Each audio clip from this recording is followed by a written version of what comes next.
you could see in this generation, it's like the glory has departed. God's not manifest. Does it grieve you? I mean, these are just questions that probe me. Does it grieve you that God's voice, God's not speaking like he did to the early church?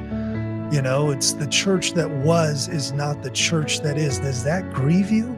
Does it grieve you that nobody is even, feeling the courage to rise up and speak in the name of the Lord? And the few that actually are, seemingly are just reading from the Bible. They have no zeal, no passion, no unction, there's nobody's coming under such a strong conviction that they're turning from their sin and crying out for mercy.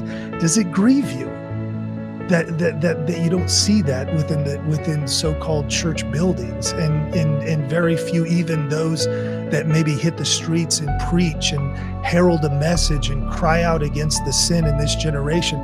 Does it grieve you that they don't even turn, and they just have such a hard heart?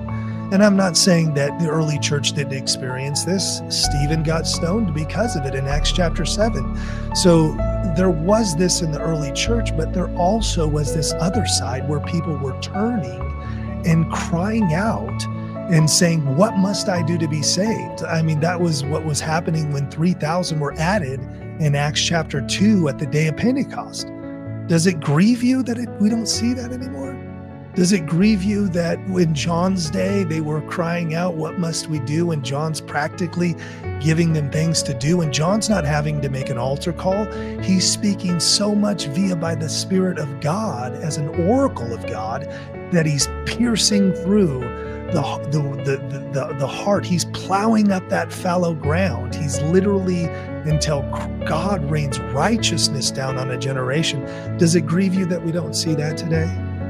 Does it affect you? Does it vex you? Do you wrestle in prayer so much so that you feel like you pierce through the darkness in intercession, that you're groaning and travailing, like Paul said, until Christ is formed in a generation? Is that your disposition? Is that your posture? Or are you just at ease? Are you just comfortable? Are you not even batting an eye at it? Now, the world might not bat an eye at it. The world may just not even blush over it. But is that to be said of the so-called believer? Is it just business as usual?